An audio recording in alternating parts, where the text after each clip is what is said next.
Assalamualaikum warahmatullahi wabarakatuh.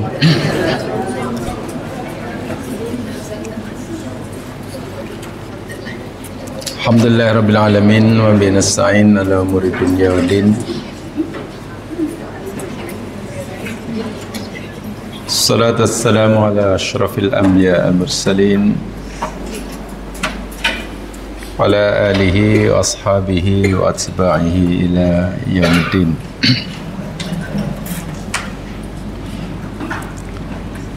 Raditu billahi wa rabba bil islami dina wa bi muhammadin nabiyya rasulah. Rabbi israh li sadri wa yassir li amri wahlul 'uqdatam min lisani yafqahu qawli. Bismillahilladzi la yadurru ma'a ismihi syai'un fil ardi wa la fis sama' wa huwas sami'ul 'alim. Bismillahilladzi la yadurru ma'a ismihi syai'un fil ardi wa la fis sama' wa huwas sami'ul 'alim.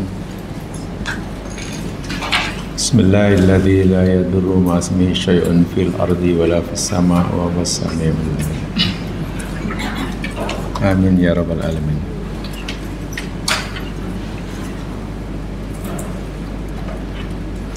Bagi menzahirkan kesyukuran kita atas segala anugerah Allah Subhanahu wa taala pada kita, mari kita ucapkan alhamdulillah. Alhamdulillahirabbil alamin. Bagi menzahirkan kasih sayang dan cinta kita pada Rasulullah sallallahu alaihi wasallam, mari kita ucapkan salawat dan salam ke atas baginda. Allahumma salli ala Muhammad wa ala ali Muhammad. Assalamu alayka ya Rasulullah.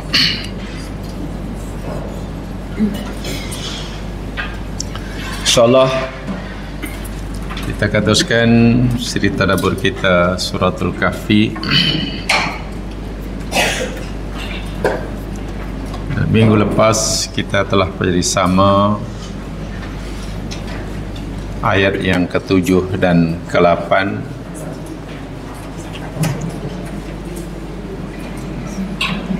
Seperti mana yang telah dipelajari sama ayat 7 dan ke-8 ini,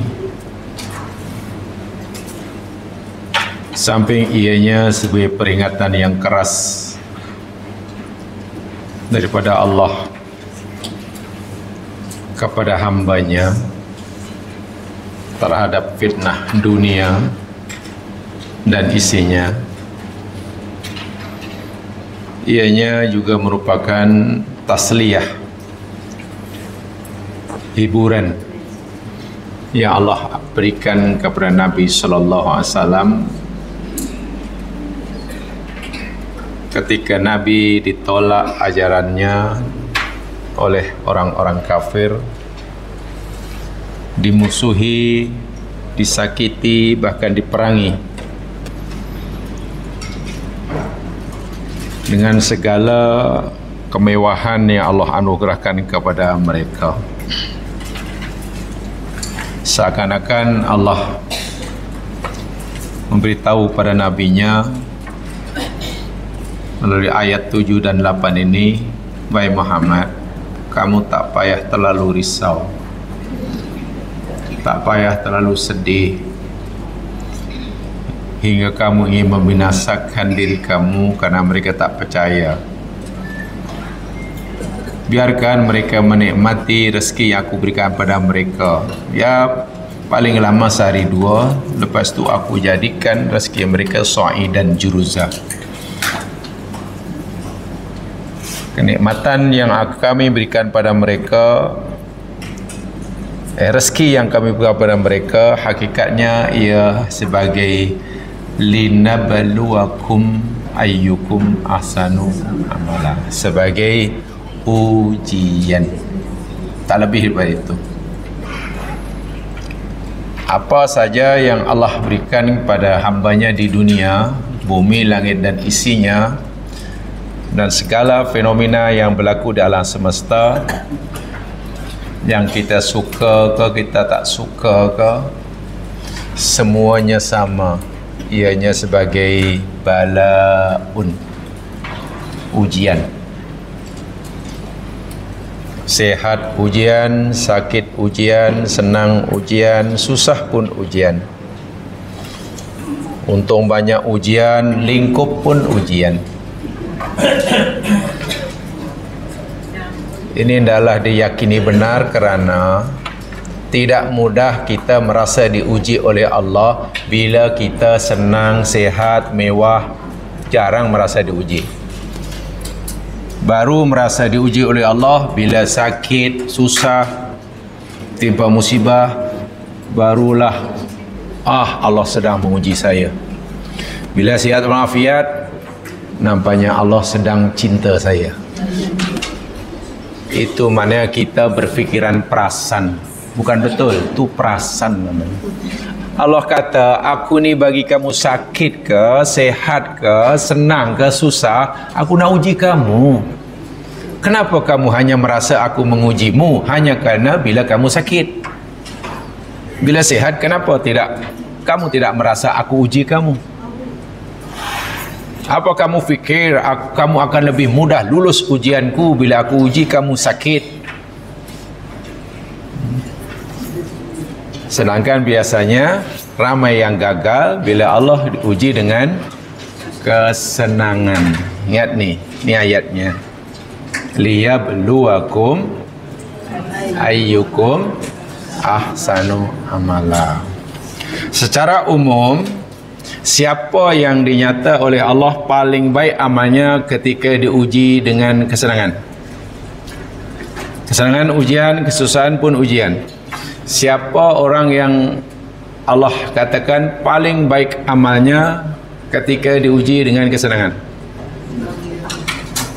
Mereka yang paling bersyukurlah. Dan siapa orang yang paling baik amalnya bila Allah uji dengan kesusahan? Yang paling itu saja. Hidup kita ni zaman sekarang hanya macam koin tu lah. Ada dua, apa koin? Ada dua side ni kan. Kalau kita baling ke atas, jatuh sebelah sabar, sebelah syukur. Itu aja. Kalau tak tersabar, syukur. Itu saja, tak ada yang lain. Tak ada tengah-tengah. Lainlah kalau orang nak gitu aja.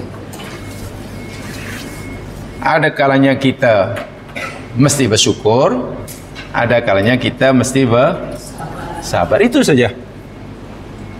Tidak terlalu susah dia punya formula untuk berjaya dalam kehidupan. Karena kedua-duanya, senang atau susah, kaya atau miskin, berjaya ataupun gagal, balaun. Itu Allah yang kata, bukan Nabi yang kata. Hanya, saya ulangi sekali, kita mesti hendaklah belajar untuk dapat merasakan yang kita sedang diuji walaupun kita diberikan kesenangan. Nah, karena dia ujian ya mas sekalian, sesuatu yang menyenangkan di dunia ini, Allah nyatakan, Allah ingatkan dalam surah Luqman ayat 33. Baik, saya ingin tambahkan penjelasan saya ini. Karena di mana kahfinya, macam manalah kesenangan boleh ujian pula. Bahasa yang lebih ekstrim, macam manalah Allah suruh kita menangis bila senang. Dan bukan hanya menangis bila susah. Orang biasanya hanya menangis bila susah. Bila senang, bila dibawa je ke oleh ambulans ke hospital, nangis. Kalau diberitahu oleh doktor yang esok boleh keluar, wah, kedua-dua ujian. So macam mana supaya kita lebih ekstrim cara berfikirnya? Kita mampu menangis, takut gagal diuji oleh Allah, karena Allah bagi kita kesenangan. Karena kesenangan itu memperdaya. Tidak mudah menganggapnya sebagai ujian. Coba perhatikan surah Luqman ayat 33.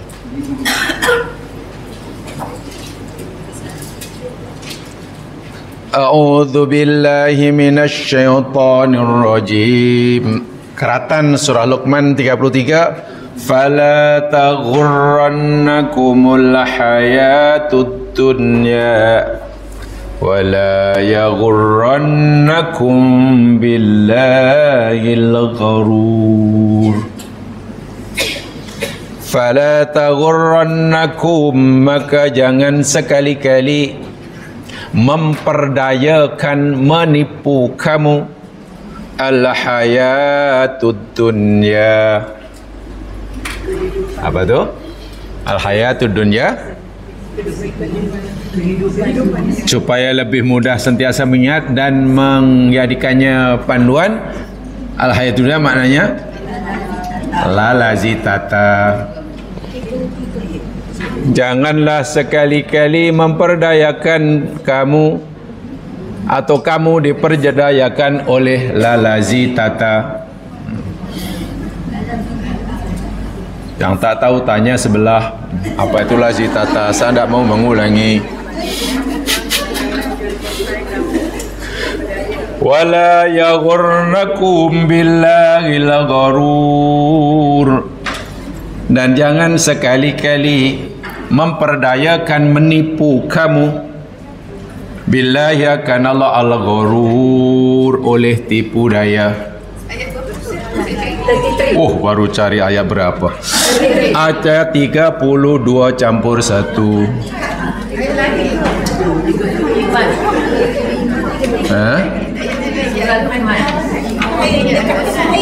Surah Baqarah, Luqman. Betul? Coba baca terus. Baca terus.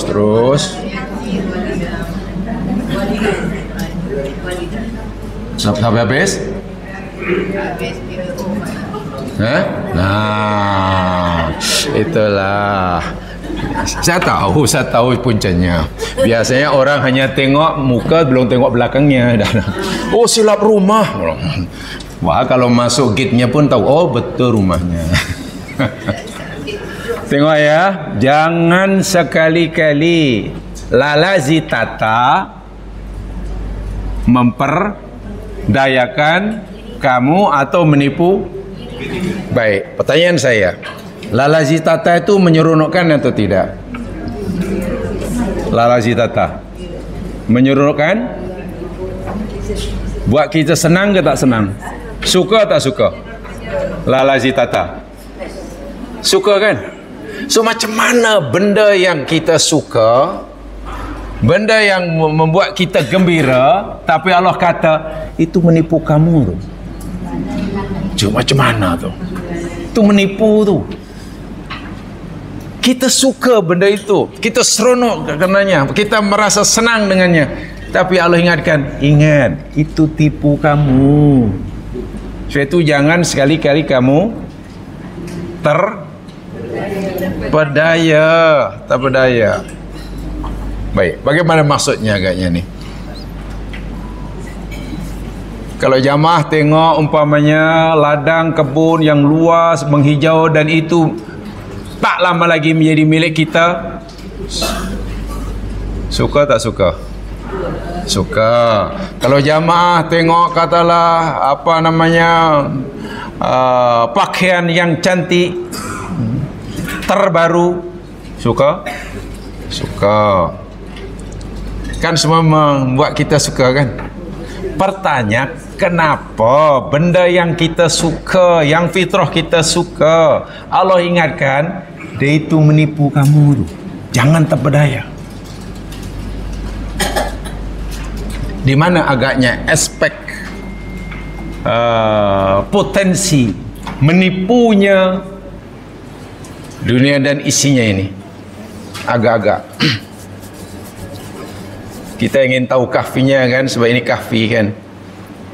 Ingat ya, dalam ayat ke-7 dan 8 yang sedang kita pelajari, Allah ingatkan dengan keras sekali, kami jadikan apa yang ada di muka bumi ini sebagai zina, dan zina adalah al-hayatud dunya, kan lalazi, itu zina lah, dan al-hayatud dunya itu adalah ghurur, ia boleh menipu kamu. Macam mana benda yang kita sukai, Allah pun suruh kita mencarinya, tapi Allah pada masa yang sama, awas, jangan kamu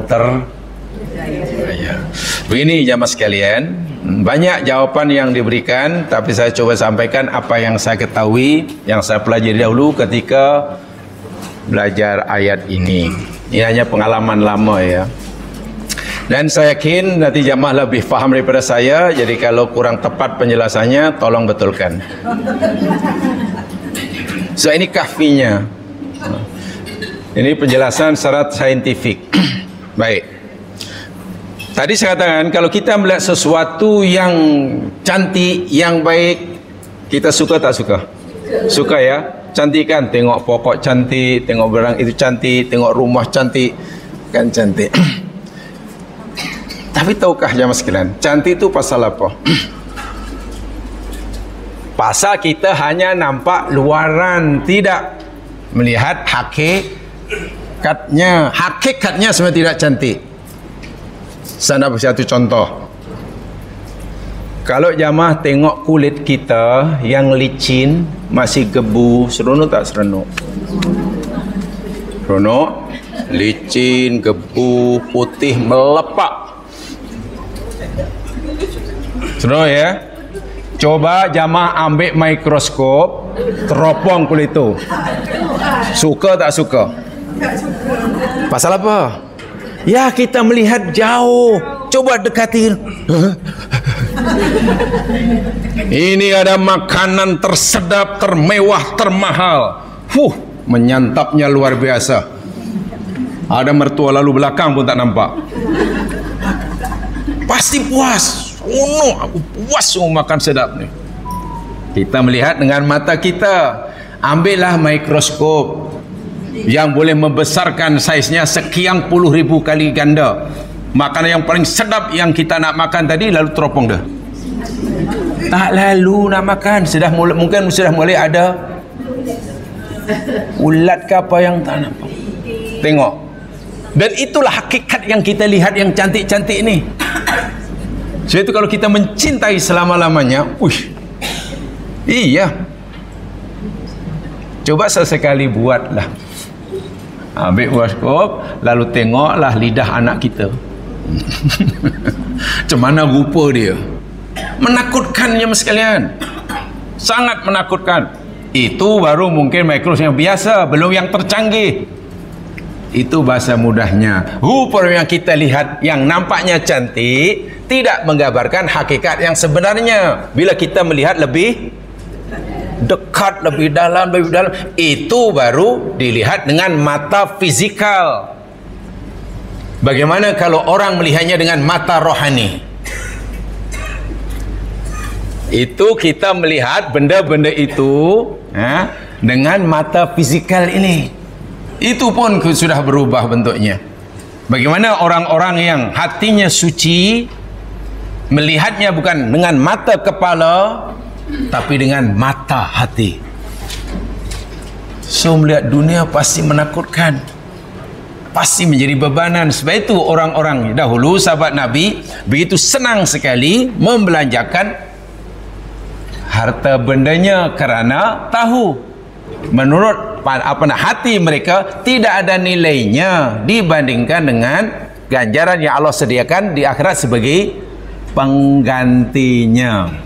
Cantiknya kehidupan dunia yang dipandang, dilihat oleh mereka yang dengan mata hati yang jernih, tidak ada nilainya sama sekali dibandingkan dengan ganjaran balasan yang Allah jadikan di akhirat. Itu kalau orang melihat dengan mata hati. Sedangkan melihat dengan mata kepala, dipakai mikroskop itu pun sudah, tak cantik rupanya. Dan itu pernah dahulu masa belajar diajak oleh pensarah ke makmal. Itu saya cerita, ini pengalaman. Makanan, katalah kita makan pagi hari untuk breakfast kan, tak habis. Makan tengah hari, insya Allah belum busuk kan, kita kata belum busuk, elok lagi nak, kan baru pagi tadi. Tapi coba teropong dengan mikroskop, Tak berani kita nak makan. Karena kita tak nampak hakikatnya. Ulun habislah. Itu contoh mudah. Yang kedua, dari segi saintifiknya, kalau jamaah barulah umpamanya pergi ke tempat peranginan yang luar biasa indahnya, terkenal seantero dunia, padahal tinggi ke apa, mula-mula sampai tu agak kita memandang tu seronok tak seronok, terkejut atau tak takojut rasanya, excited kan? Cantiknya, cantiknya, cantiknya. Barulah pertama kali coba jamaah duduk di situ, pandang yang sangat cantik itu selama 5 hari tanpa pergi mana-mana. Masih seronok? Dah pandang di 5 hari dah. Kalau masih seronok, sambung tambah lagi 10 hari. Pasti tak seronok. Kenapa bahwa benda yang kita pandang sama juga? Kenapa tiba-tiba kesannya berbeza pada diri kita? Kali pertama nampak, kenapa begitu seronok, puas, gembira? Bila sudah banyak kali, jadi pasal apa ya? Makanan demikian juga. Pertama kali makanan yang paling disukai, sedapnya luar biasa, menjilat jari. Tapi coba makanan yang paling kita fikir paling sedap itu makan sehari 3 kali selama 1 bulan. Suara yang kita dengar demikian juga. Ini adalah reality. Saya nak sampaikan di mana letak aspek menipunya kehidupan dunia yang Allah ingatkan. Jangan kamu gantungkan hidup kamu. Rupanya jamaah sekalian, ini nanti tolong betulkan kalau tak betul ya. Ya contohlah kalau kita memandangkan melihat sesuatu yang sangat cantik, kalau memang kita tak nak balik lah, cantiknya, tak rugilah aku terbang sejauh 10.000 km, tak rugi pergi terbang dalam penerbangan selama 18 jam karena cantik. Sangat cantik, luar biasa. Tapi tahu tak kenapa kita merasa itu cantik dan kita seronok, kita bahagia? Jamaah sekalian, saya yakin dahulu jamaah juga pernah belajar pada ini bagaimana cara kerja mata ini, bagaimana mata kita mampu melihat. Mata kita ini kan mampu melihat karena dapat menangkap pantulan cahaya daripada objek yang kita lihat kan. Contoh kalau sekarang saya lihat ke sana, itu tulisan keluar, ya karena cahaya yang memantul itu maksud saya. Jadi saya menangkap cahaya daripada objek tadi sehingga saya nampak pintu keluar. Tapi sangat pantas. Saya nampak burung, ada cahaya yang dipantulkan oleh burung, cahaya matahari masuk ke mata saya. Kan? Masuk ke saya sehingga saya boleh lihat. Sebab tidak mungkin orang mampu melihat sesuatu walaupun sesuatu ada jika tidak ada cahaya. Betul ya? Sampai sekarang itu masih betul? Mana tahu nanti kalau salah betulkan lah. Jadi pantulan cahaya yang diterima oleh mata kita ini, jamaah sekalian, kita tahu yang diterima oleh apa nih? Mata yang bulat mana ni? Kornea apa? Enggak, yang bulat, yang sebiji ni. Retina yang bulat tu.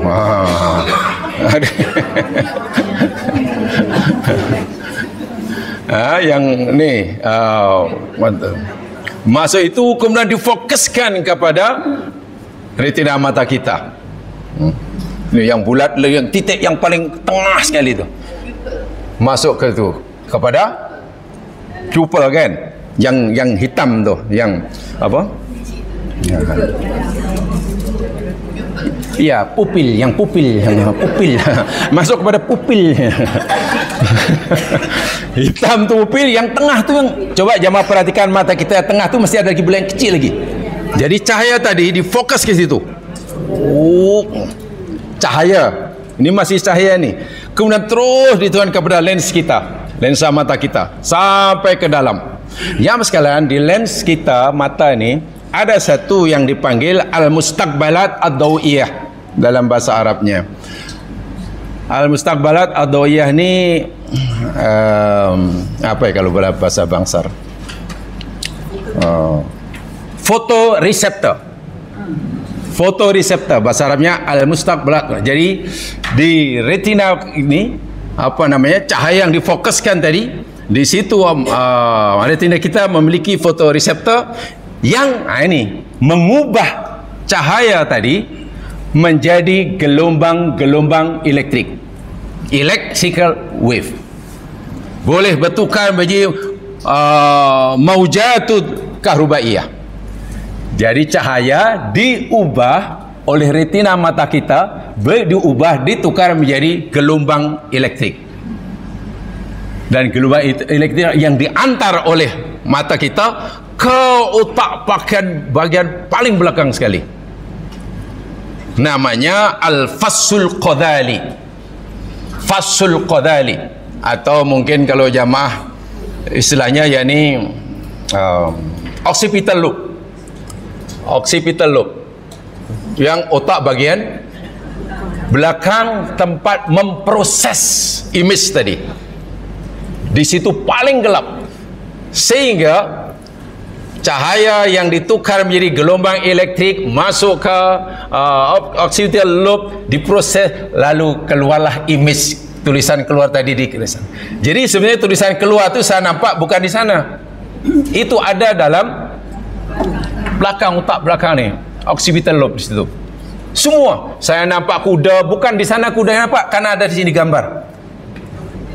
Sebab itu kalau tak ada cahaya, walaupun kuda depan mata atau mata kita rusak. Nah, pertanyaannya bahasa yang mudah beginilah. Ketika mula-mula saya nampak benda yang saya suka, jemaah sekalian, cahaya yang ditukar oleh apa namanya fotoreseptor menjadi gelombang elektrik, impal elektrik masuk ke otak itu sangat laju, sehingga saya menjadi terkejut.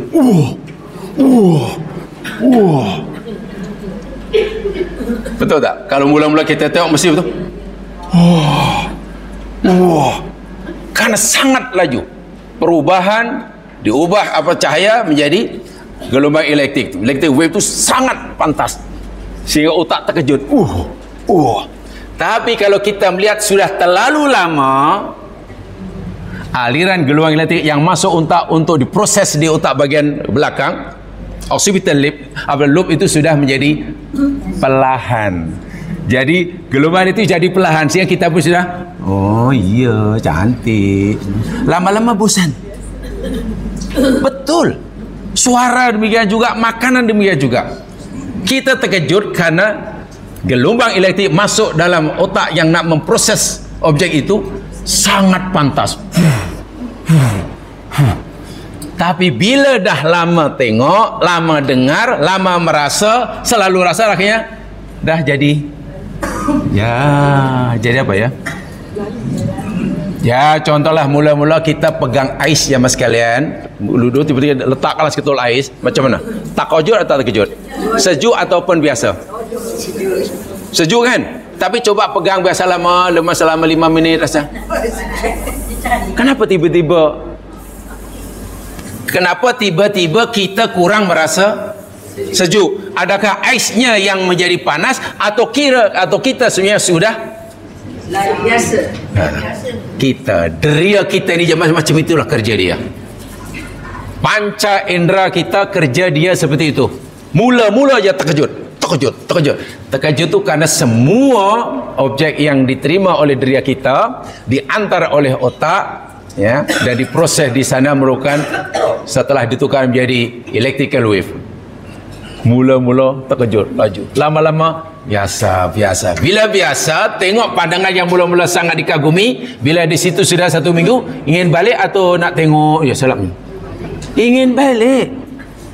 Mula-mula makan makanan yang paling sedap, bila hari-hari makan agak nak tukar cekodok atau tidak? Tukar. Kenapa? Karena kita dah jadi.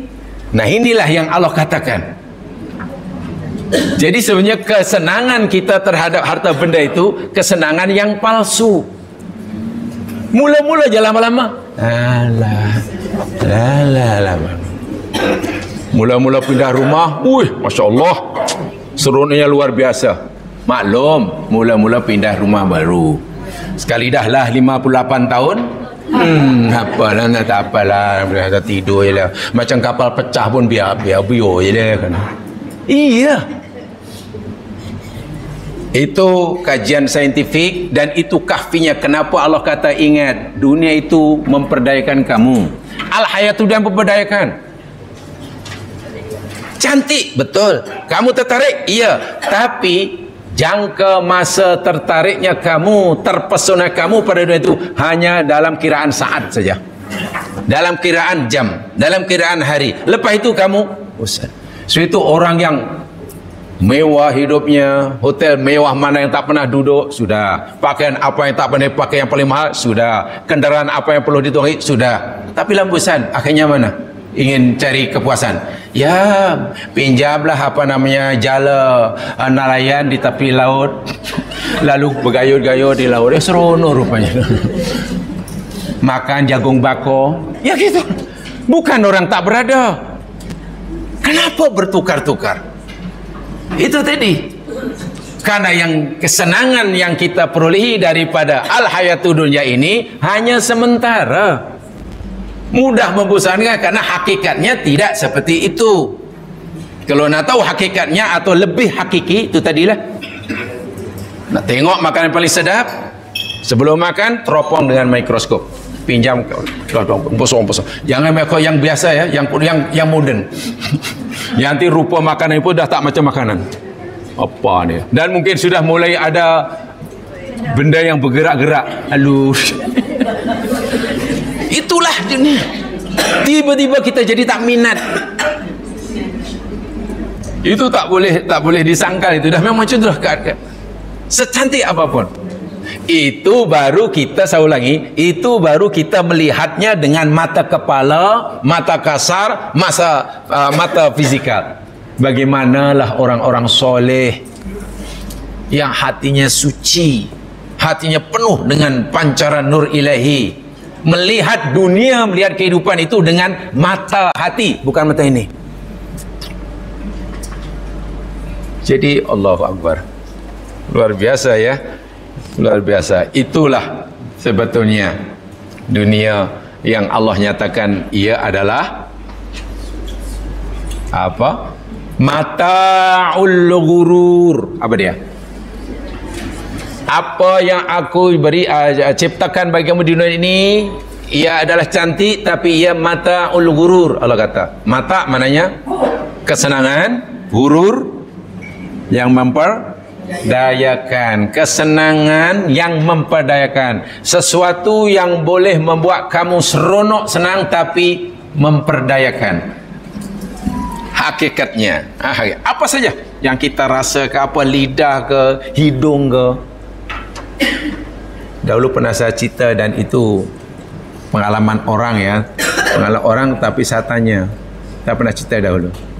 Kan ada kan kawan-kawan hamba-hamba Allah yang kerja mungkin ikut alam flora kan, ikut lori, itulah lori apa namanya tu, disampahkan. Jadi saya kadang teringin nak tanya tu, dan akhirnya betul-betul ada peluang nak tanya. Ada lori atau rumah kutip sampah, ya namanya sampah, apalagi bila sudah 2-3 hari tak kutip, bukan sekadar banyak, aromanya pun sudah ya boleh tahan. Tapi kawan-kawan yang itu, hamba Allah yang itu kerja itu, bergayut kat lori belakang, kat belakang tang, selamba pegang tu sampai ke situ dengan tangan. Itu pun berhenti. Lepas itu dia punya teh tarik ikat tepi itu digantung, minum tu. Jadi saya pun kata, bang, boleh tak minta maaf, sangat minta maaf ya. Bukan nak merendahkan apa sama sekali, tapi kadang ingin tahulah. Tak bau ke ni pasal itu apa namanya, teh aisnya digantung kat itu macam tu. Macam mana lepas tu sambil makan pun sambungkan. Wah iyalah, memanglah cik, dulu memang mula-mula bau, tapi lama-lama dah tahan. Oh gitu ya. Bukan sampahnya itu berubah bau daripada busuk jadi wangi. Sampah tetap sampah baunya. Tapi kenapa dahulu hidungnya hidungnya berbau busuk, setelah berminggu-minggu, berbulan-bulan dah jadi? Coba apa sebenarnya? Itu tadilah maklumat yang disampaikan oleh panca indera, panca 5 indera dria. Ini kan maklumat nih disampaikan pada otak, diubah maklumat itu menjadi tadi saya katakan gelombang elektrik, diolah, diproses oleh otak tertentu yang urusnya. Mula-mula karena sangat laju listrik itu terkejut, bau lah. Tapi karena hari-hari dah macam tu, lama-lama dah jadi itulah yang bau pun jadi tak bau. Iya ya, yang belum biasa itulah dunia. Apa yang tak kira yang wangi ke, yang bau ke, yang cantik atau cantik, yang masam ke tak masam ke, manis, semua macam tu. Mataul ghurur itu kita lihat secara saintifik. Belum lagi saya ulangi, bagaimanalah orang-orang yang hatinya suci melihat apa yang ada alam semesta ini dengan mata hati. Baik ya mas sekalian, kalau kita diuji umpamanya, pernah saya sampaikan ya, di mana dan alhamdulillah saya ya yakini dan pegangi dan untuk berusaha mengamalkannya. Kalau kita berdoa kepada Allah dan doa kita dikabulkan oleh Allah, agak-agak kita bersyukur atau tidak? Betul? Berapa kali kita bersyukur? Berapa kali alhamdulillah? Kita berdoa Allah kabulkan, kita berusaha Allah jayakan. Agak alhamdulillahnya berapa kali? Mana kita bersyukur kan? Merasa bersyukur. Sekarang bila kita berdoa dah banyak kali, berusaha dah cukup, dah habis rajin lah, tapi nampaknya Allah tak kabulkan juga doa kita, Allah tak jayakan juga usaha kita. Macam mana? Kita alhamdulillah atau masya Allah atau innalillah? Macam mana? Maksudnya perasaan hati kita masa dikabulkan hati seronok kan? Bila Allah tak kabulkan, macam mana? Nak yang kita minta ialah minta, katalah kalau orang berniaga ingin untung tapi tak untung, orang sakit minta sihat tapi tak sihat, orang punya cita-cita berjaya tapi gagal. Yang kita minta urusan dunia ni lah. Bila Allah kabulkan pasti kita seronok. Kalau Allah tak kabulkan atau belum kabulkan, walaupun sudah lama, hati betul kan? Tak mengaku aja, tak payah malu.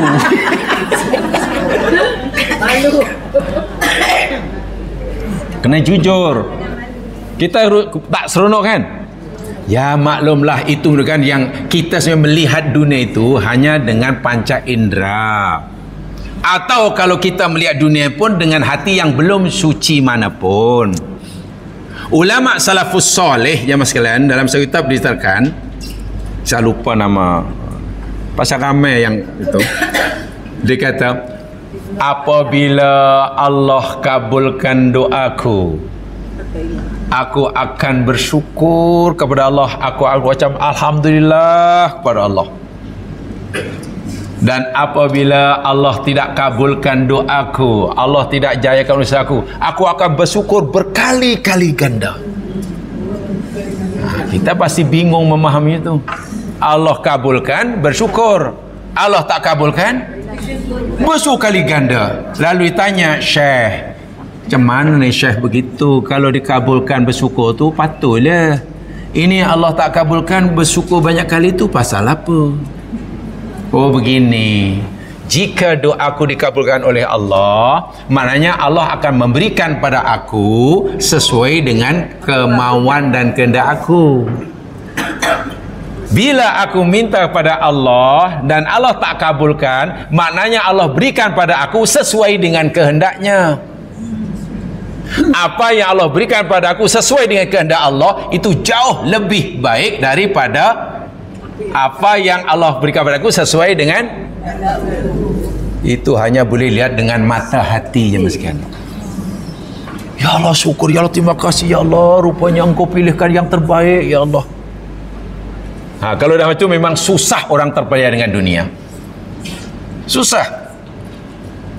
Seakan-akan Allah memberitahu kepada orang ini dan orang ini faham, begini hambaku, kamu minta sesuatu pada aku, ya, dan kamu yakin permintaan itu adalah terbaik bagi kamu, ya, ya Allah.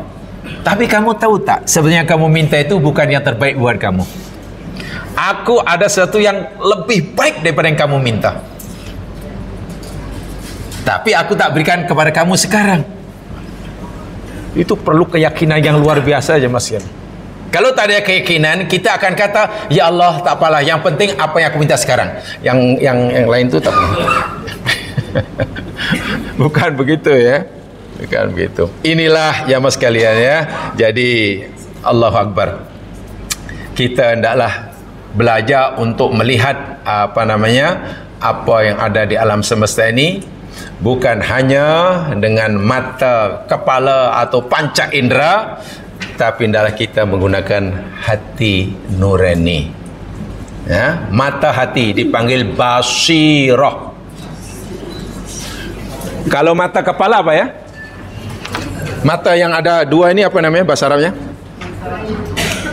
Allah selalu telah basorun, betul? Basor. Ada satu istilah nih,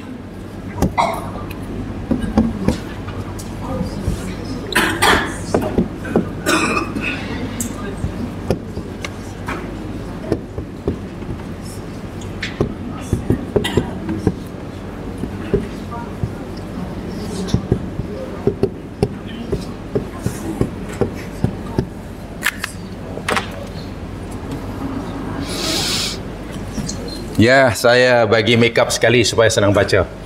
Sebab kalau tak makeup nanti malah bacanya pun bingung nanti. Faqdul basari ahwanu min faqdil basirah. Faqdul basari ahwanu min faqdil basirah. Hilangnya mata, basar mata kepala, mata yang ini yang ada di muka kita ni, sepasang ni. Hilangnya mata kepala lebih ringan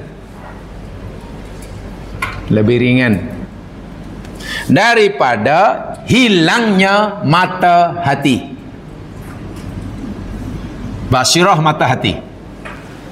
Atau kita boleh terjemahkan juga, butanya mata kepala itu lebih ringan daripada butanya mata hati. Maknanya butanya mata dengan butanya hati, mana yang lebih bahaya? Buta mata hati itu lebih parah ya sekalian. Buta mata kepala tak apa. Ni muazzin Nabi sallallahu alaihi wasallam, Abdullah bin Ummi Maktum. Selain seorang lagi namanya Bilal bin Rabah. Itu buta ya mas sekalian. Ya. Abdullah bin Ummi Maktum buta. Kan Nabi punya Bilal dua, boleh muazzin, Bilalnya satu, muazzinnya dua. Sebab Bilal tu nama orang pada zaman Nabi, sekarang jadi nama jawatan. Itu masalahnya. Itu jadi bingung saya. Si Bilalnya siapa? Tak ada, semua namanya Ahmad, Ali. Bilal tu nama orang, bukan nama jawatan. Bahkan tengok Abdullah bin Ummi Maktum menjadi salah seorang nabi yang menjadi asbab turunnya Al-Quran. Abasa wa tawalla anja'ahul a'ma. Itu Sebab turunnya kerana kes Abdullah bin tu buta tu, mata tak nampak dari kecil hingga meninggal, tetapi basirahnya celik sehingga masuk surga. Abu Jahal, Abu Lahab itu basornya terang benderang, dan tidak ada dalam sejarah Abu Jahal, Abu Lahab hingga mati pakai spek tukar kali tiap tahun, tak ada. Dia tak ada. Tak pernah pakai spek. Maknanya mata dia terang benderang lah. Tapi basirahnya buta. Jadi kalau kita tidak mau terpedaya dengan kehidupan dengan lalazitata, karena memang itu hakikatnya mempedaya, jangan hanya kita melihatnya dengan basar. Kalau dengan basar pasti pedaya. Berusahalah kita melihatnya dengan basirah. Dengan basirah tu, kalau mata sakit ya kita pergi doktor mata lah. Kalau kurang nampak ya tukarlah spek dia. Tapi kalau basirah bukan macam itu ya merawatnya. Masalahnya sekarang ini belum ada klinik doktor pakar basirah. Itu ada mas. Itu kena dilatih, dan banyak ya itu cara mempertajam daya penglihatan basirah. Baik, jamaah sekalian, itu tambahan penjelasan bagi dua ayat yang telah kita pelajari itu 7 dan 8. Baik, sekarang pelajaran hari ini kita mulakan Bismillahirrahmanirrahim ayat 9. Ini pelajaran hari ini.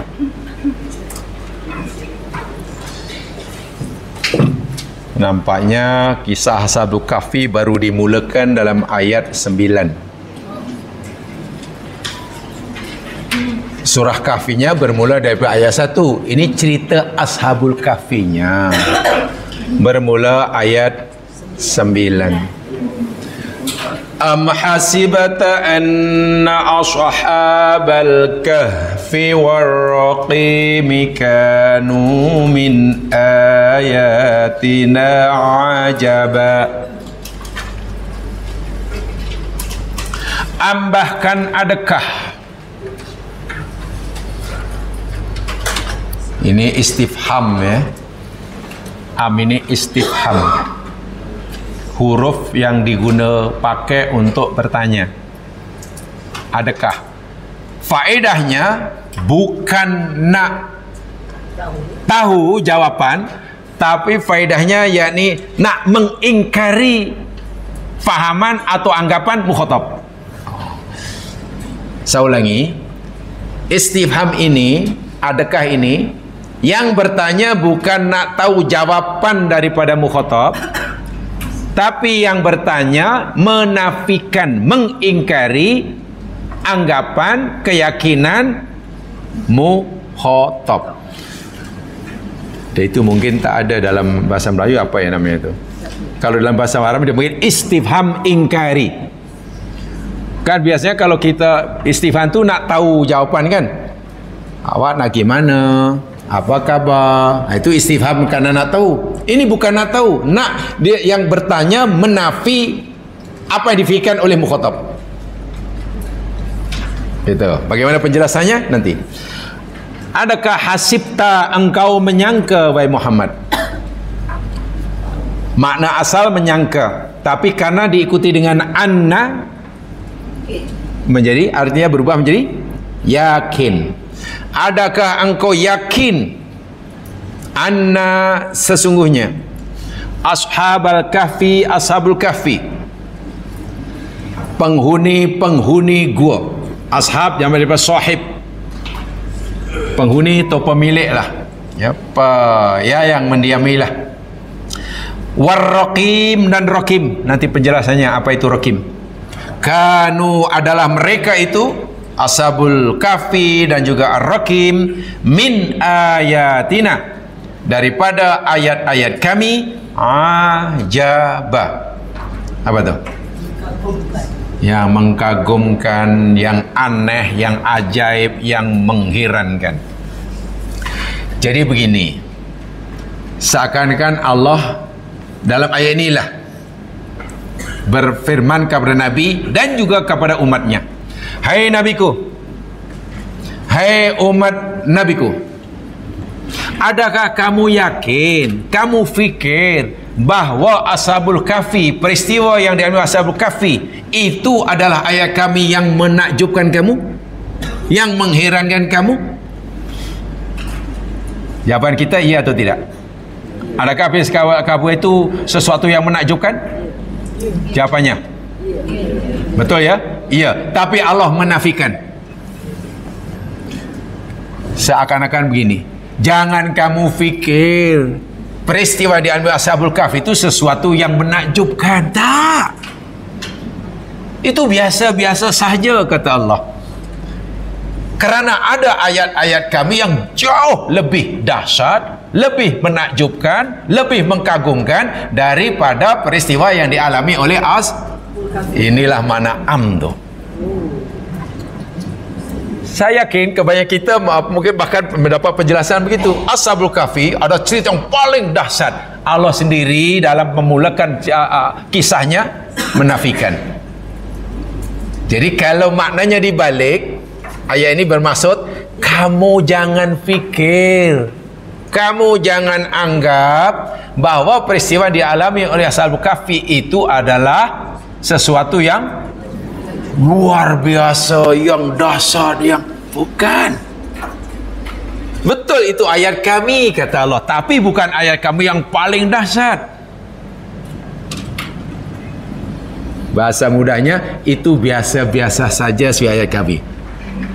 Lagi banyak lagi ayat-ayat kami, kata Allah, yang jauh lebih dahsyat, jauh lebih segala-galanya lah. Hanya begini masalah jamaah sekalian ya. Ini kembali kepada cara berfikir kita ni. Sesuatu yang hanya sekali-sekala terjadi, itu biasanya akan dianggap aneh dan menakjubkan. Sesuatu yang dahsyat tapi sudah berlaku banyak kali dianggap biasa. Betul. Dan di sini sebenarnya yang Allah tegur tu, kamu jangan berfikir itu tentang keajaiban ciptaan aku. Contoh mudah, jika ada pokok pisang berbuah pisang, terkejut? Tak terkejut. Bila langsat berbuah langsat, aneh?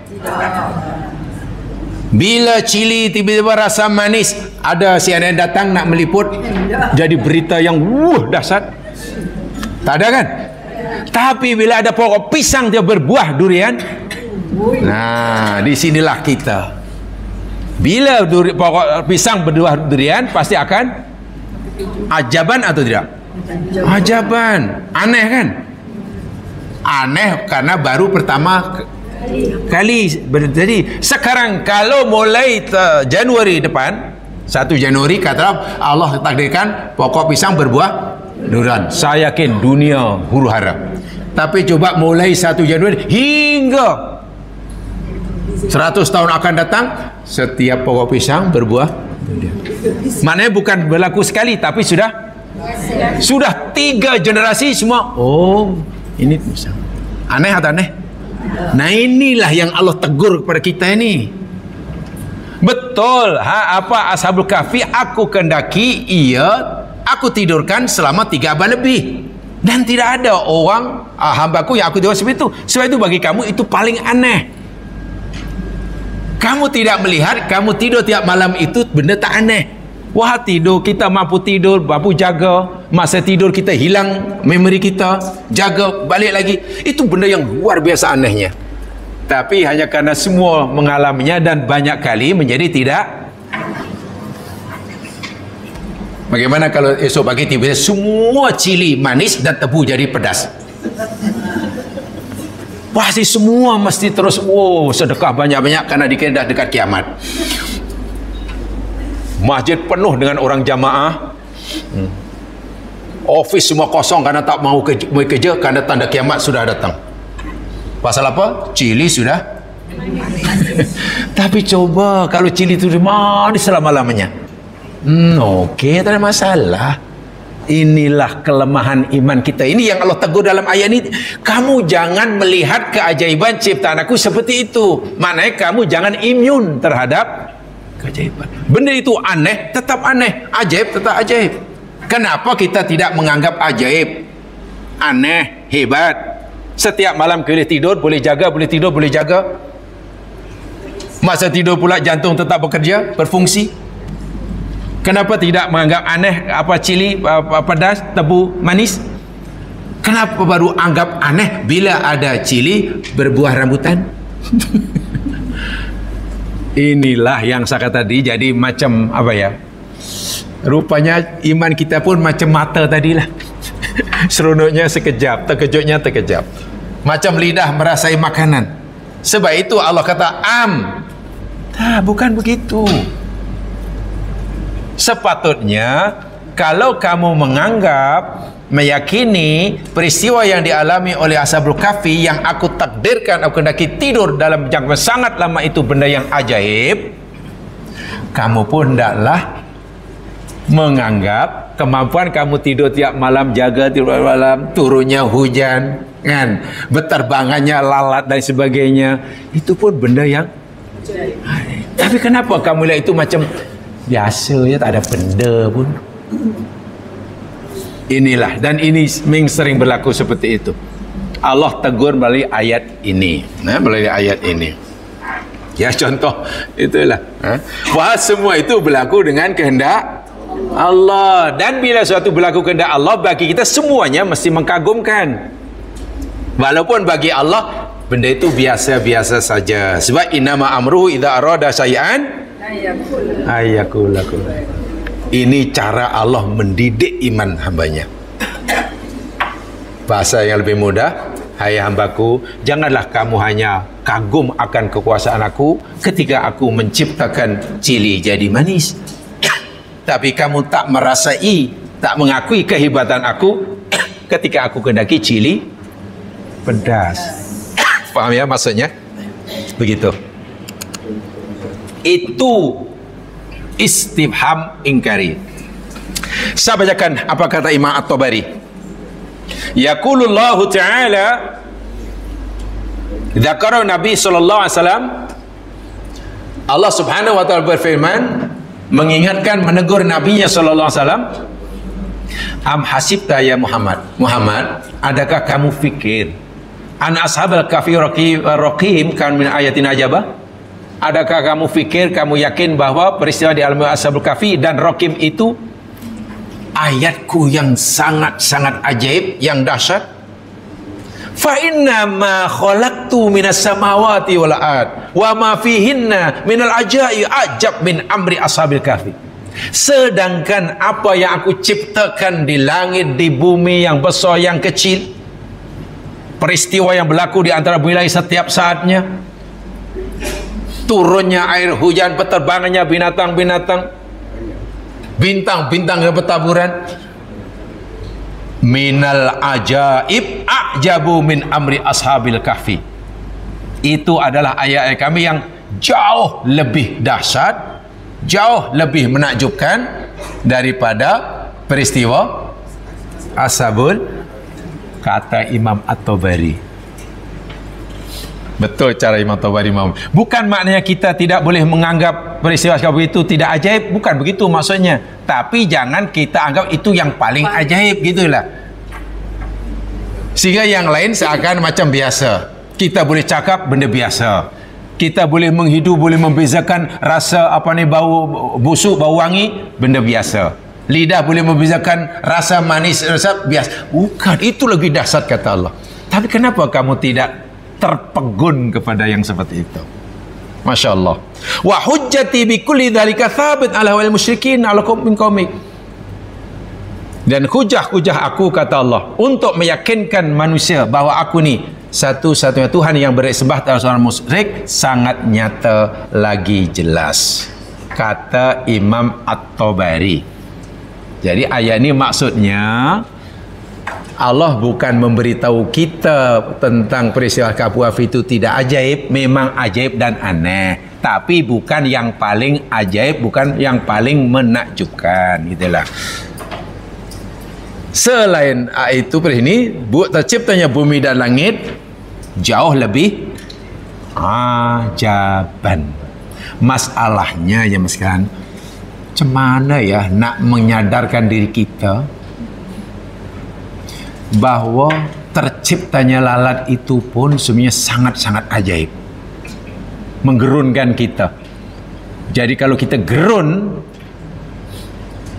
mempelajari, membayangkan peristiwa di alam Ashabul Kahfi, kenapa kita tidak merasa gerun melihat lalat yang jangan-jangan karena biasa tadi ya. Ya itu biasa, biasanya Allah itu biasa dalam masalah. Allahu Akbar.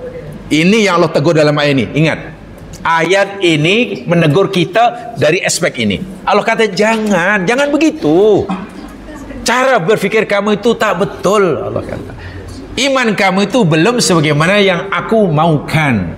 Itu maknanya tu begitu. Jadi Allah tidak tanya iya atau tidak, tapi Allah menafikan apa yang kita yakini. Anggapan kita itu yang dinafi oleh Allah dengan huruf namanya istifham ingkari. Bertanya bukan nak tahu, tapi bertanya menafi, mengingkari fahaman yang ditanya. Paham ya? Itu banyak sekali ya di dalam Al-Quran. Kenapa begitu jamaah sekalian? Kenapa ayat ini di Allah firmankan seperti ini? Kerana seperti mana yang semua sudah maklum, ada rombongan musyrikin jumpa Nabi. Betul kan? Kisahnya kan backgroundnya begitu. Musyrikin ini ingin tahu betulkah Muhammad ini utusan Allah. Mereka ingin bukti. Lalu mereka menemui ahli kitab, si Yahudi. Karena kata musyrikin, Yahudi ini tentu lebih faham karena mereka ada kitab. Tanya banyak, jumpa Yahudi, lalu tanyalah, Didi, kata si musyrik ini. Didi itu Yahudi lah. Didi, sana tanyalah awak ni, Muhammad tu di kampung kami tu Nabi ke bukan dah? Nak kata Nabi macam aku tak percaya, tapi nak menafikan dia tu tak pernah bohong. Dia tu Nabi ke bukan? Katanya, oh beginilah ni orang KP, PP, begini Per. Coba kau tanya dia. Kalau kamu tanya, kamu akan pertanyaan pada dia 3 pertanyaan saja dan dia boleh jawab, yakinlah dia Nabi. Kalau dia tak boleh jawab, bohonglah. Apa itu begini? Pertama tanyakan dia nasib tu pemuda-pemuda yang tertidur di gua tu apa ceritanya tu. Rupanya Yahudi sudah tahu tu, ada dalam kitab mereka kisah tu, tapi mereka mungkin belum jelas penjelasnya dan ingin, boleh tak Muhammad yuk. Yang kedua coba tanya dia itu, Zulkarnain tu orang yang hebat, siapa tu? Macam mana kisahnya? Raja Zulkarnain yang hebat tu. Yang ketiga tanyakan pada Muhammad, apa itu roh? Wes rono lah si kape ni. Terus cari Rasulullah dan tanya, Muhammad, aku nak tanya engkau. Kalau kau boleh jawab, aku yakin kau Nabi. Kalau tidak, ya bye-bye aja lah. Aku tanya engkau, macam mana nasib tu pemuda-pemuda yang tertidur tu, apa cerita dia? Kedua, siapa itu Zulkarnain? Dan yang ketiganya, apa itu roh? Ya Nabi dengan confidentnya, dengan yakin, ya sa'aujibu lakum ghadan. Esok aku jawab. Karena Nabi yakin ni pertanyaan agama, ya Allah pasti bantulah. Kan? Harap-harap nanti sejam 2 ke 2, kalau tidak, kalau siang tak turun wahyu, mungkin malam Allah akan berikan jawapannya. Hingga besok Nabi tak dapat wahyu, Jibril tak diutus turun. Orang kafir datang lagi, Muhammad, semalam kau kata hari ini, macam mana? Besok. Wah, sudah 2 kali Nabi berjanji. Asyik esok dah 3 kali. Akhirnya munafik orang kafir memang confirm dia berbohong. Kita tanya masih besok. Jadi Nabi makin resah. 3 hari, 2 hari tak turun. Hingga lebih kurang 2 minggu ya. Hingga setengah bulan purnama. Barulah Jibril turun, diutus oleh Allah. Turun pun bukan terus membawa jawaban yang diperlukan. Ditegur Rasulullah SAW. La taqulanna li syai'in inni fa'ilun dzalika ghadan ila ayyasha Allah. Tu dan di dalam Al-Kahfi ada juga. Muhammad, lain kali itu janganlah engkau berkata, jangan sekali engkau berkata yang engkau akan melakukan suatu perbuatan masa hadapan kecuali dengan izin Allah. Sepatutnya kamu kata, ya aku akan jawab besok insya-Allah. Nabi lupa tak baca insya-Allah. Nabi begitu yakin esok boleh jawab. Nabi yakin malam nanti Jibril turun. Allah tegur hampir 2 minggu ya mas sekalian. 2 minggu. Barulah Allah jelaskan jawabannya. Zulkarnain itu siapa? Sabu kafir siapa? Jadi kan ada pertanyaan inilah. Orang kafir tanya karena bagi mereka ini peristiwa yang aneh nih. Yahudi kata, ini ajaib sekali. Orang tidur berabad lamanya tapi tidak mati. Jadi peristiwa yang ajaib. Orang kafir pun diberitahu oleh Yahudi, ini peristiwa yang ajaib. Macam mana ceritanya? Ketika mereka tanya kepada Muhammad, turun ayat ini, yakni Muhammad, apa engkau fikir, apa umat kamu fikir bahwa peristiwa dialami oleh Ashab Kahfi itu peristiwa yang ajaib? Itu bukan ajaib sangat. Banyak sekali ciptaanku yang jauh lebih ajaib, lebih mengagumkan daripada itu. Itu maksudnya. Bukan Ashab Kahfi ini peristiwa sebenarnya tidak mengkagumkan ya, mengkagumkan, tapi bukan yang paling mengkagumkan, gitulah.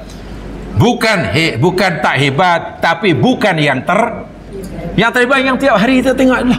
Bumi, langit dan isinya kata Allah. Bagaimana alam terjadi seperti ini? Bagaimana mulai daripada alam apa dipanggil fulk, afak hingga alam anfus. Daripada alam afak ila alam anfus, itu sangat-sangat menakjubkan. Syaratnya dikaji.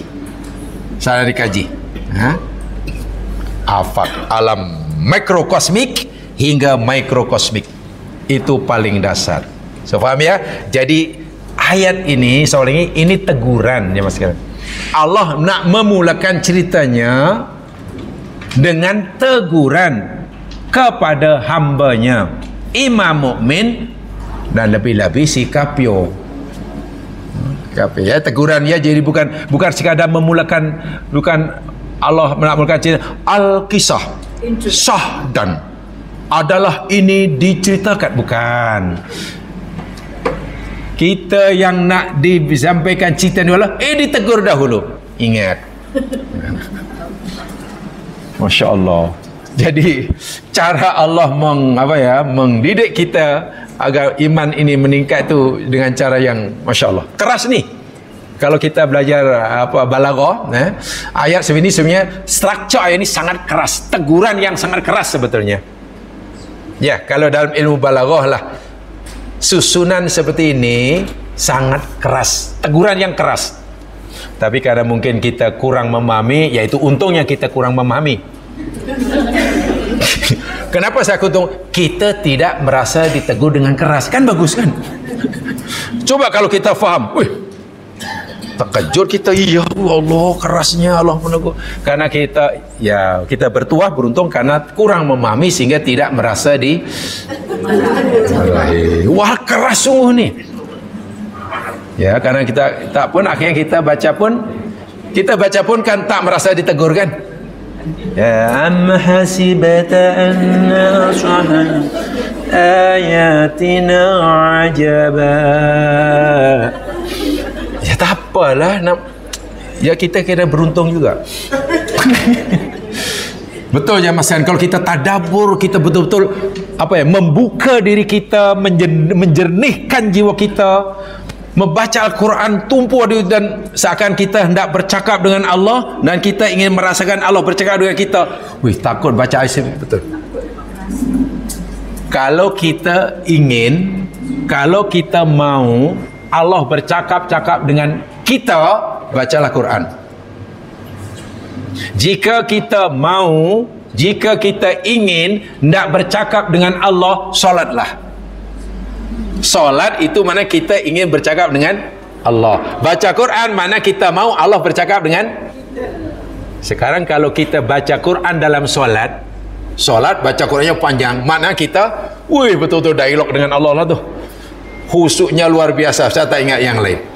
Ayat seperti ini pasti membuat orang nangis. Saya pernah mendengar dulu ya orang-orang yang hebat lah di satu Masjidil Haram ketika baca surah Al-Kahfi, baca ini nangis. Soalnya sudah mulai serak-serak. Dalam solat kan panjang ayat yang dibaca kan. Yang dibaca surah Kahfi Ramadan biasanya. Ketika memulakan kisah Kahfi ini suara sudah mulai tidak nyaring, tidak nampak ceria. Sudah mulai sebenarnya faham betul karena ditegur oleh Allah. Dan alhamdulillah makmumnya pun nangis juga, alhamdulillah. Karena imam nangis, makmum pun nangis. Nak maksud dari segi nangis sama. Adapun sebabnya saya tak tahu, yang tahu Allah lah sebabnya. Imam nangis sebabnya ini Allah tahu. Si makmum nangis sebabnya tak tahulah. Ya betul. Ya, jadi memang sesekali ya mas sekalian, kalau kita ingin menambahkan, ingin meningkatkan kualiti bacaan Quran kita, cari masa yang senyap ya, sepertiga malam biasanya atau bangun subuh awal lah. Jangan ditemani oleh sesiapa, baca betul-betul, dan kalau tak tahu tafsir baca tafsirnya lah. Hayati betul banyak berdua. Dan rasakan ini adalah teguran, bukan ayat menakmalkan cerita dengan wah itu yang menyuruh, tak. Pasti nanti bila baca ayat teguran kita menangis, bila baca ayat tabsyir, kabar gembira, wah berbunga-bunga. Itu akan kita rasakan. Mungkin kita mencoba kali pertama belum dapat, dua belum dapat, lama-lama insyaAllah nanti sudah dapat sikit-sikit. Itu caranya. Tapi jangan baca ramai-ramai, biasanya kurang. Di tadarus kurang. Jarang tadarus menangis tu, saya tak pernah dengar. Bukan tak boleh, tadarus boleh. Ini kalau kita ingin meningkatkan kualiti bacaan interaksi dengan Al-Quran seorang diri, dan itulah masa yang paling sesuai. Sepertiga malam terakhir, atau kalau malas bangun awal pun tidur lambat, ya bangun awal lah. Ya 1 jam sebelum subuh tu okey lah, cukup lah baca. Yang jangan 1 jam selepas subuh, itu tak okey.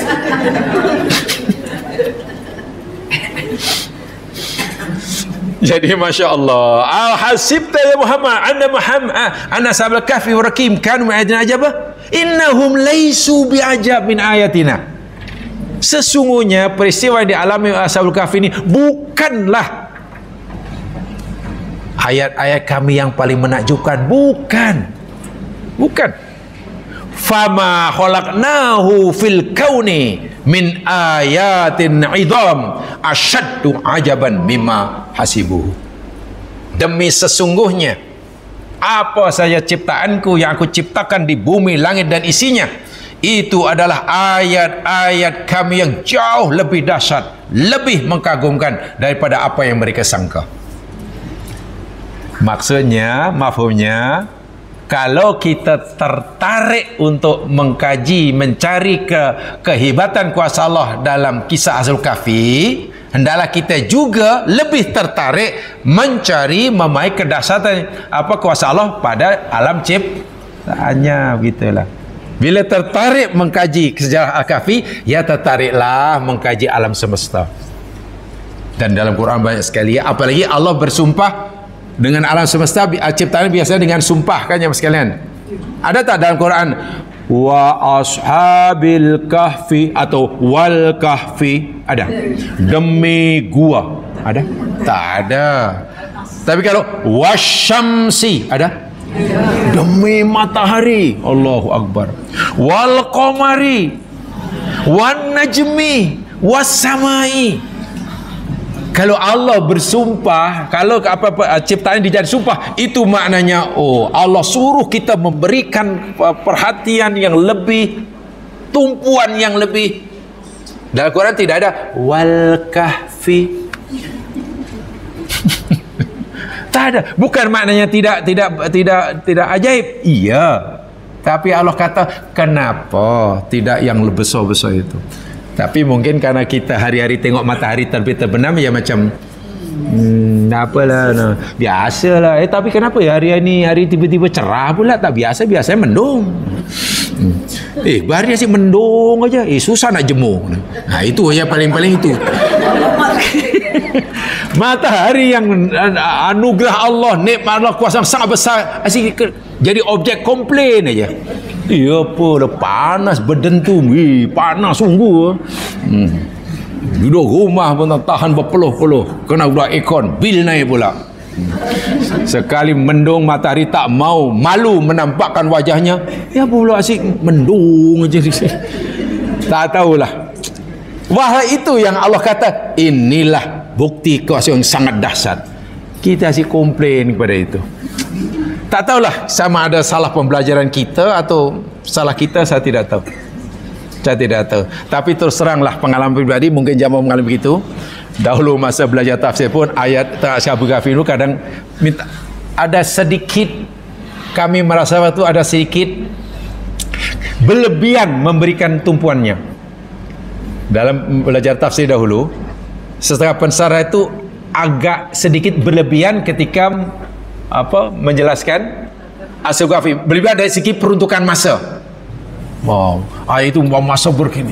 Sedangkan bila ayat tentang afala yanzuruna ilal ibili kaifa khuliqat, tidakkah mereka manusia memperhatikan, memikirkan bagaimana unta diciptakan?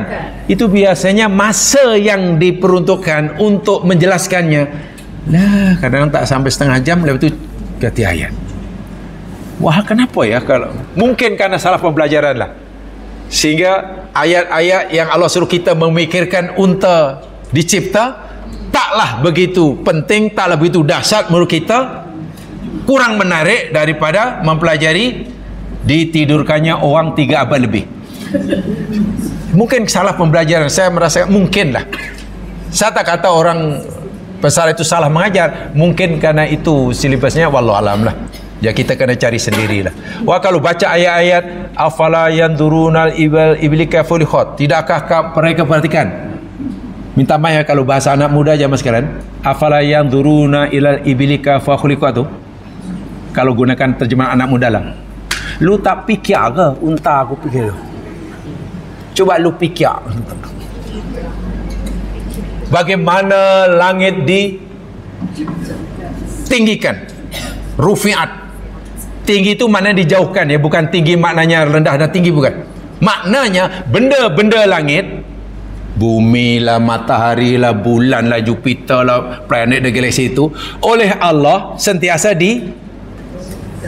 jaraknya dijauhkan setiap saat, bukan makin ingat dahulu kita pelajari tentang ittisaul kaun, kan, expanding universe. Dan itu Masya Allah mengagumkan sekali, dan sampai sekarang masih boleh lihat dan dikaji. Tapi karena ayat itu mungkin Allah suruh tengok unta bagaimana cipta, tak payahlah, unta pun tak ada. Tak ada, itu pun tunggu orang kurban pun jarang kurban unta. Ada seekor pun di zoo dah tua. Macam mana aku nak gini? Melihat langit ditinggikan, gunung nusibat, dipacak ya, ditegakkan. Nusibat ni sebenarnya bukan dipacakkan dia mas sekalian. Begini nusibat ni ya. Katalah ini iPad saya ni, ini handphone saya ni. Zaman nampak tak ni? Handphone nampak? Tak nampak? Sekarang ni nampak? Nampak?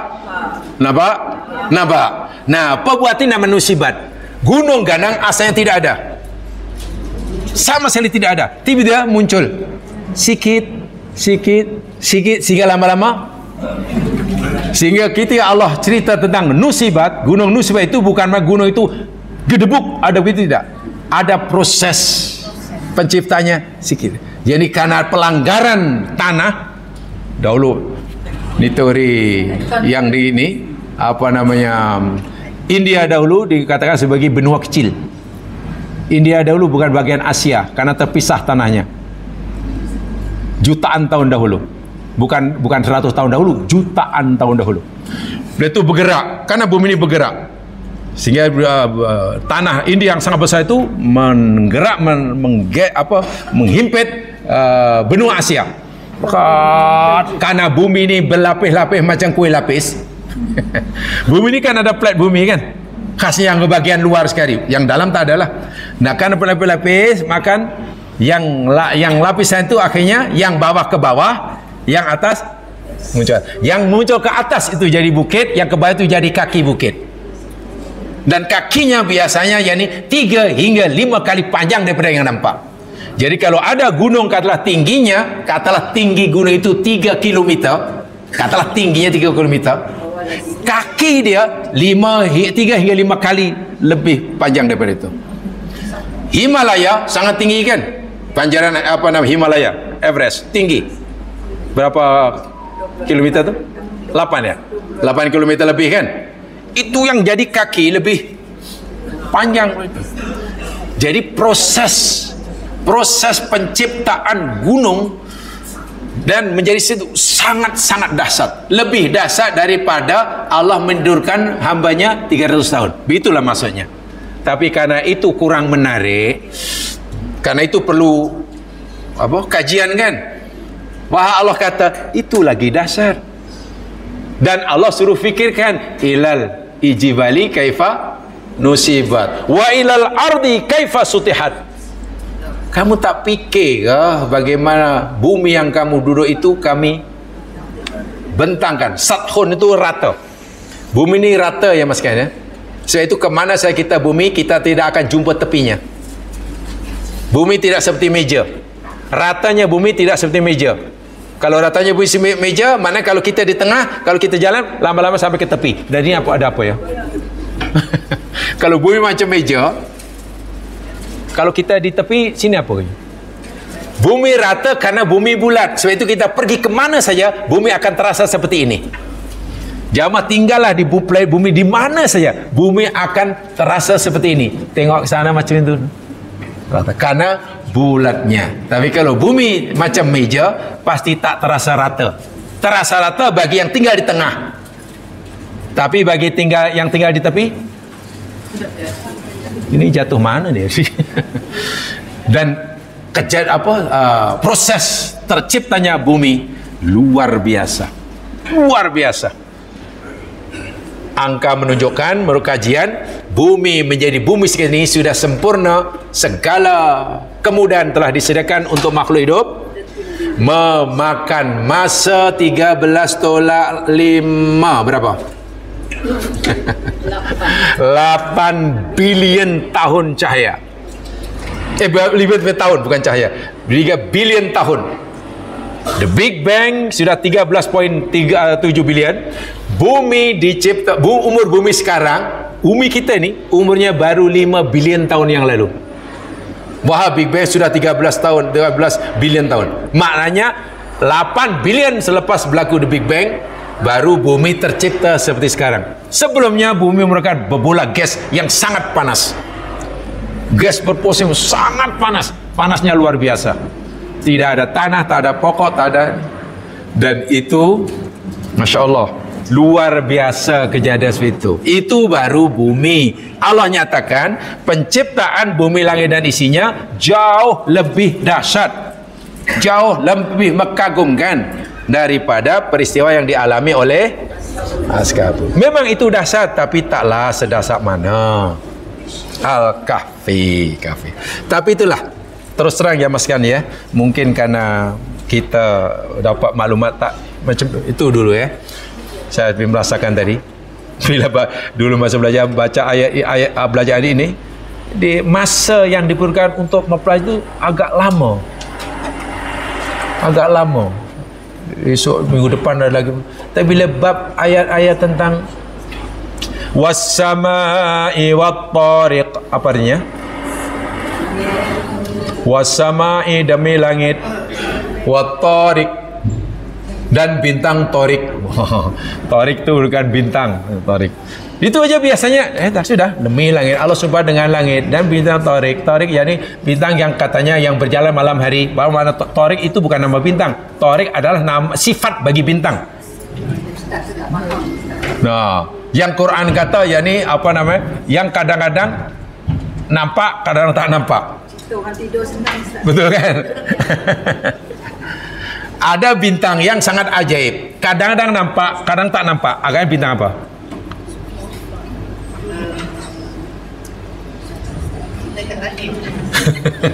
Ya semua bintang lah kan, kadang nampak. Dalam Quran disebutkan ya, Al-Jawaril Kunnas itu bintang yang kadang nampak karena dekat, kadang tak nampak karena terlalu jauh. Dan dia baru nampak oleh kita karena dia berada relatif dekat dengan kita 83 tahun sekali. Baru nampak dari bumi. Lepas itu lenyap. 8 dekad lagi lenyap, hilang, tak ke mana. Dan kita pernah jadi orang di bumi, maknanya hanya punya peluang sekali saja. Di Malaysia pernah tahun bila dahulu pernah diumumkan oleh Pelitian Negara, tapi karena rakyat kurang minat benda itu, malah rugi itu. Waktu dia diumumkan siapa yang ingin melihat bintang yang sangat ajaib, karena selepas itu akan lenyap 80 tahun lebih, karena terlalu jauh. Itu pun jauhnya daripada bumi masih sangat jauh, tapi boleh nampak beberapa jam dari bumi. Itu pun kena pergi Pelitian Negara lah. Kalau pakai spek tak nampak lah. Itu luar biasa tuh bintang tuh.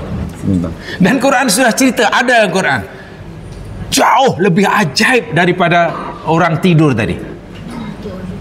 Jadi itulah yang Allah kata, macam mana benda yang jauh lebih ajaib menurut kamu sepatutnya kamu tak kagum, tapi benda yang sebenarnya taklah seajaib mana bagi aku, katalah aku boleh tidurkan hamba aku 1 juta tahun, tak ada masalah.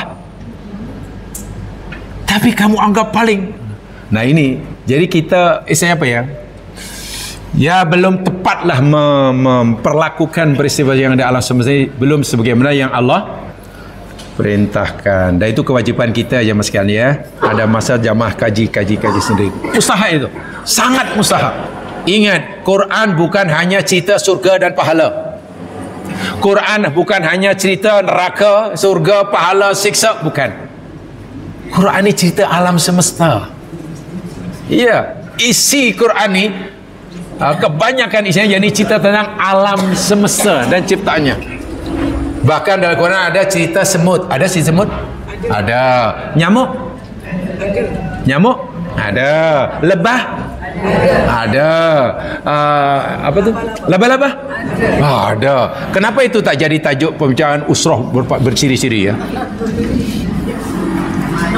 Kenapa biasanya usahanya kalau Ramadan biasanya kalau Ramadan apa jamaah biasanya tajuk usrah Ramadan biasanya apa? Kalau masuk Ramadan? Dah usrah biasanya kalau dah masuk bulan Ramadan tajuknya apa biasanya? Surah subuh ke malam ke?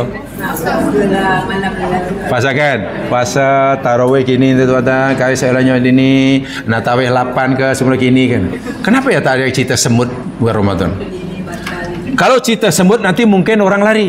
Ini Ramadan lah, boleh cerita semut lah. Penting ke semut? Dia lupa Quran cerita semut. Cerita nyamuk. Bahkan ketika Allah cerita nyamuk, apa Allah kata? Innallaha la yastahi ayyadriba mathalam ma ba'u datan famuqa. Aku kata Allah sebagai Allah Tuhan kamu, tak malu, tak segan, tidak merasa remeh menciptakan nyamuk. Kalau Allah pun menganggap itu bukti kuasa yang paling besar, kenapa kita ada ke bulan Ramadan cerita nyamuk ni apa ke benda? Sebab itu kena panggil pensarah yang pakar nyamuk. Begitu. Ya tentu yang mungkin belajarnya di negeri nyamuk.